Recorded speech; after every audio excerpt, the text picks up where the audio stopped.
Hai sobat semua, apa kabar? Baik kan? Semoga kalian semua sehat selalu, bahagia selalu dan banyak rezeki. Kali ini Mimin mau melanjutkan cerita dari novel Menantu yang Diremehkan. Semoga cerita ini bisa menghibur kalian semua ya, dan bisa menemani hari-hari kalian semua. Oh iya, jangan lupa bantu like dan komen ya biar Mimin tambah semangat uploadnya. Kalau begitu yuk langsung saja ke ceritanya, cekidot.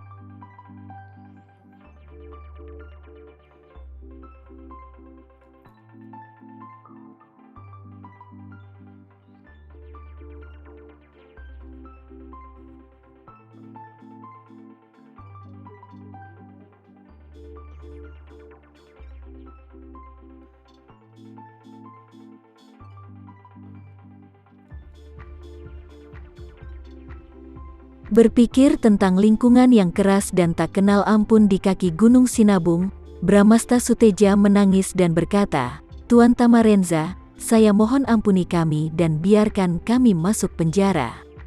Kami benar-benar tidak ingin pergi ke tempat yang dingin di Gunung Sinabung." Bramasta Suteja bahkan tidak pernah membayangkan bagaimana dia bisa menjalani kehidupannya di bawah kaki Gunung Sinabung. Apalagi jauh dari kota dan tidak bisa mendapatkan apa-apa. Belum lagi dia harus bekerja mati-matian. Tamarenza mencibir dan berkata, "Jangan khawatir, aku tidak akan membiarkanmu pergi ke Gunung Sinabung. Aku punya pengaturan lain untukmu." Setelah itu, dia berkata dengan keras, "Devano, masuklah." Di luar pintu, Devano segera melangkah ke depan dan bertanya dengan hormat, "Tuan Tama, apa yang Anda inginkan?" Tamarenza berkata, "Devano, ku dengar kamu berinvestasi di tambang berlian di Australia sebelumnya?" "Iya." Devano mengangguk dan berkata, "Aku memang berinvestasi di tambang berlian, dan tambang berlian itu ada di Mungallala, Australia." Tama bertanya kepadanya, "Bagaimana lingkungan di sana?" Devano tersenyum dan berkata, "Tempat berhantu itu ada di Mungallala, Australia, salah satu kota termiskin di Australia.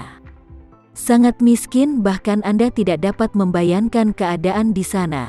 Dan kondisi iklim kota hantu itu juga sangat memprihatinkan. Itu termasuk dalam iklim monsun tropis. Suhunya sangat tinggi sepanjang tahun. Suhu tertinggi di atas 40 derajat, dan suhu terendah 15 derajat. Basah dan panas. Terjadi eksim, dan tempat hantu itu penuh dengan nyamuk dan segala jenis penyakit menular. Jika bukan karena tambang berlian di tempat itu, saya khawatir ini akan berakhir." Ketika Bramasta Suteja dan Roni Suteja mendengar ini, mereka sudah gemetar ketakutan. Tamarenza kemudian berkata sambil tersenyum di wajahnya, "Menurutmu, apakah Mungallala ini benar-benar tempat yang bagus untuk pengasingan?"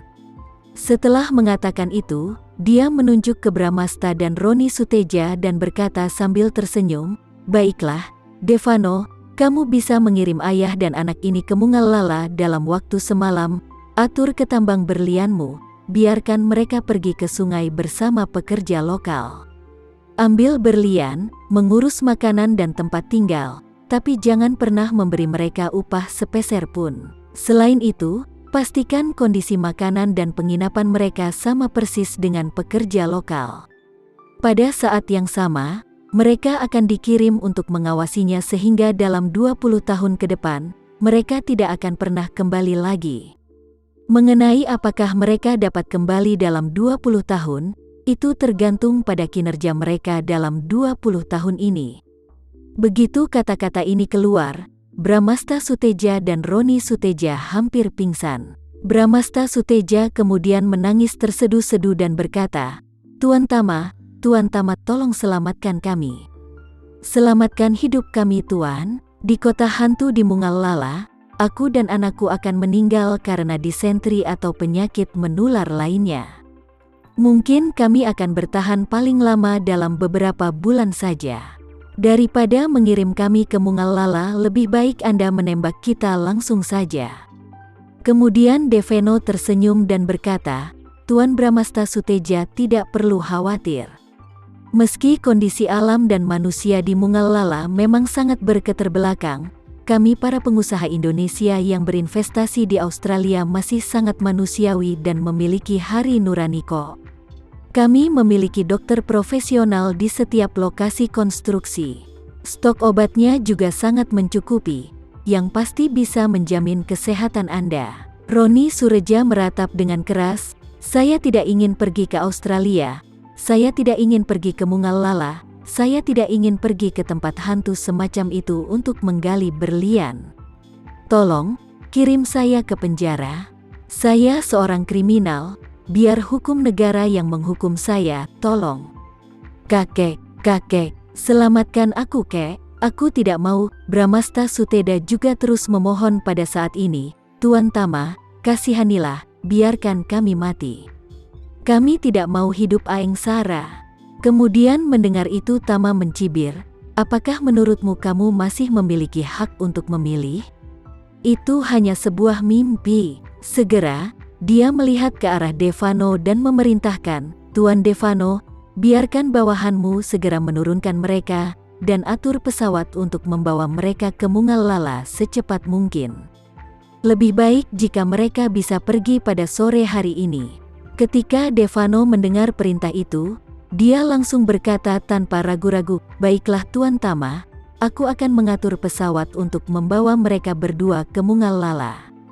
Pada saat itu, mereka akan ditugaskan untuk menjaga pekerja 24 jam sehari, dan mereka tidak akan pernah bisa melarikan diri. Tama Renza mendengar itu seketika mengangguk puas, menunjuk ke Hashimoto Zaki di sebelahnya, dan berkata, "Ngomong-ngomong, kirim teman Jepang ini ke sini juga."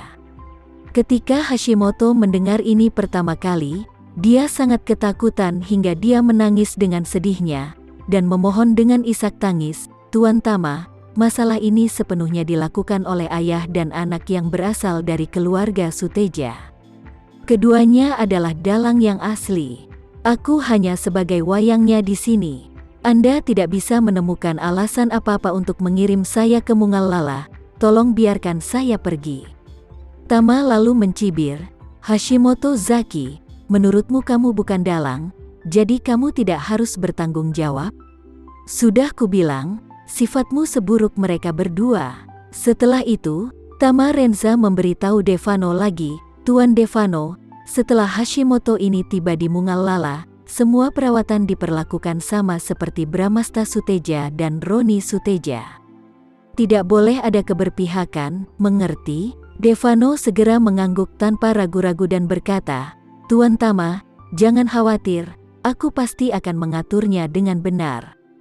Tama Renza kemudian menoleh untuk melihat Tuan Libertus tua, lelaki tua itu, dan bertanya, "Tuan Libertus, bagaimana? Apakah kamu sudah puas dengan hukuman yang kuberikan untuk anak dan cucumu, Tuan Libertus tua yang telah menghabiskan seluruh hidupnya di mal dengan sebilah pisau dan tindakan tegas?" Ketika dia mengetahui bahwa Bramasta Suteja dan Roni Suteja akan menyerangnya, dia diam-diam memperingatkan dirinya sendiri bahwa begitu masalah ini berbalik sendiri, dia tidak akan pernah menyerah. Tetapi ketika dia benar-benar mencapai sudut pandangnya, dia menyadari bahwa dia masih tidak bisa sepenuhnya tidak berperasaan. Bagaimanapun, mereka adalah anak dan cucunya sendiri. Jika dia benar-benar membunuh mereka berdua, itu akan menjadi tragedi keluarga Suteja. Seperti kata pepatah, "Segarang-garang entah harimau tidak memakan anak-anak." Meskipun ada anak laki-laki yang membunuh ayah mereka selama bertahun-tahun, hanya sedikit ayah yang membunuh anak laki-laki mereka. Hal yang sama berlaku untuk Tuan Libertus. Meski hidup tidak terbatas, tapi bagaimanapun juga, sulit untuk lepas dari kata-kata orang awam. Apa itu orang awam? Orang awam adalah orang yang memiliki nafsu dan keinginan yang tidak ada habisnya. Pada saat kritis, kasih sayang yang tiada henti untuk darah dagingnya adalah masalah Tuan Libertus. Justru karena inilah dia hanya bisa menyerahkan kedua orang ini kepada Tuan Tama Renza. Kini, Tama telah memutuskan untuk mengirim mereka ke Mungal-Lala. Meskipun kondisinya sangat sulit, pada analisis terakhir, mereka masih kesempatan untuk hidup. Hal ini juga membuat Tuan Libertus tua bisa bernafas lega. Jadi, dia buru-buru berkata kepada Tama Renza dengan hormat, "Tuan Tama, apapun keputusan yang Anda buat, saya tidak punya masalah." Tama Renza mengangguk dan bertanya lagi pada Linda Suteda, "Linda, bagaimana denganmu? Apa kamu punya usulan? Jika kamu punya usulan atau masalah tanyakan saja padaku." Linda Suteja juga buru-buru berkata, "Tuan Tama, aku sepenuhnya menyerahkan semua keputusan di tangan Anda. Aku sama sekali tidak keberatan. Jika menurutmu itu yang terbaik, maka silahkan." Tama Renza kemudian berkata, "Karena semua orang tidak keberatan, Devano, biarkan orang segera mengirim mereka bertiga. Jangan merusak pemandangan di sini."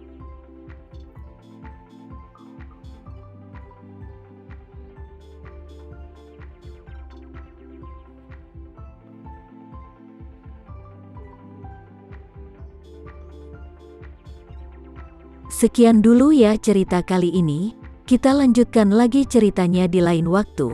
Oh iya, bagaimana menurut kalian? Semoga bisa sedikit menghibur kalian semua. Jangan lupa like, share dan komen ya. Untuk teman-teman yang baru nonton jangan lupa subscribe-nya. Hehehe. Kalau ada teman-teman yang ingin gabung langganan bisa langsung gabung saja untuk dapat fitur yang menarik dan sedikit membantu Mimin. Terima kasih sudah menonton. Sampai jumpa lagi. Bye bye bye.